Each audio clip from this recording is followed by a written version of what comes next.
All right, Glenn, thank you so much. As you can see, yeah, that rain has started falling here. The wind is picking up. But look, let's talk about voters coming out here.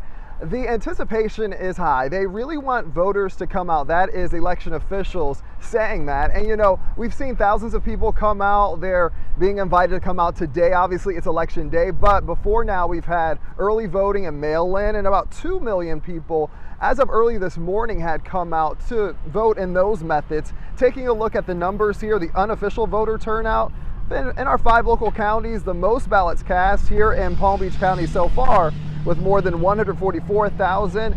That's up around 11:30 this morning. And Indian River County, though, is seeing the biggest voter turnout percentage-wise. We're talking 25% voter turnout, registered voters there. Palm Beach County officials want to remind you, if you do have a mail-in ballot, it's too late to mail it. They encourage you to drop it off at one of the 4 election offices you see on your screen there. Your ballot will still count as long as it's returned by 7 p.m. That's, of course, the closing time of these polls. So one of the biggest races we're following that you will see in multiple counties are the sheriff's races. So let's check in with our Josie Carbonari, who is live in St. Lucie County at the elections office. Josie, a big race happening there for sheriff. What can you tell us? Big race, that's right, Stephen. And we've been seeing people coming in and out of the supervisor elections office, as well as a polling location, which is in this same parking lot that I'm standing in right now. But a lot of them say they're here to vote for the new sheriff. They say this is a big talker and they want to make sure that their voices are heard. What encouraged you to come out to the polls today? Because I want to make a difference who's running in office. I want to be that one that says, I want to know who's running the office, and I want to make sure that person is upholding what he's supposed to be doing. So that's important to me. My vote counts. The sheriff's race is a big concern for everybody. We'll see what November brings, but it's time for change. Supervisor of Elections for St. Lucie County, Gertrude Walker, says she believes the race for sheriff being a big talker could make those primary election voter numbers go up. I'm a little bit more optimistic about turnout because of that. So we're expecting probably about a 19 to 20% turnout today. That'll be a great turnout for today.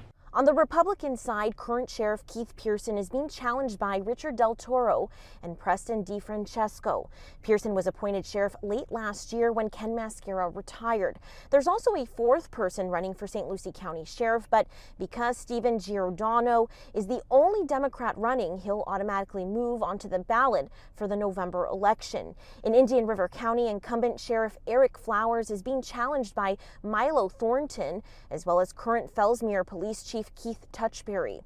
The winner of that race will face off against a write-in candidate, Deborah Cooney, who will appear in the general election. And in Okeechobee County, incumbent Sheriff Noel Stephen is being challenged by John Fulbright and Stephen Weichert. And elections officials are reminding people, if you are heading out to the polls today, make sure that you are looking at the correct polling location that you are assigned to. Reporting live from St. Lucie County, I'm Josie Carbonari, WPBF 25 News. Good advice. Thank you, Josie. And here in Palm Beach County, the race for sheriff is also on the ballot. Here are the candidates on the Democratic side. Incumbent Sheriff Rick Bradshaw is being challenged by Alex Freeman. On the Republican ballot, there are 2 candidates for Palm Beach County Sheriff, Lauro Diaz and Michael Gauger. So today's primary will also narrow down the field in the race for the U.S. Senate. Take a look at your screen here. These are the candidates on the Republican ballot. John Columbus and Keith Gross are challenging incumbent Rick Scott. Scott has, of course, served as senator since 2019. On the Democratic primary ballot, there are 4 candidates looking to advance to the November ballot. We're talking about Stanley Campbell, Rod Joseph, Debbie McCursell Powell, and Brian Rush. So if you're voting in Palm Beach County, you might notice something on your ballot. It's a special question, important one, that we're going to explain right now. It has to do with the county's economic ad valorem tax exemption program. It provides property tax exemptions to some new and existing businesses. We spoke with the director for the Department of Housing and Economic Development to break down how this all works. We can either provide direct cash to a business, or we can provide a tax exemption. So every year as a property owner, you take a look at your tax bill, and your tax bill says you have to pay XYZ. This program here will allow the dollars awarded by the Board of County Commissioners to reduce the payment on the tax bill for the business that's coming in. And businesses interested in the program are first vetted by county officials and go through an economic impact analysis before their case is recommended to county administration and then county commissioners. So if you see that, you'll be voting yes or no to that question. So our commitment coverage, it continues throughout the whole day. Again, polls close at 7 p.m., so you have plenty of time to make it out. We have a lot more on these races on our WPBF 25 news app.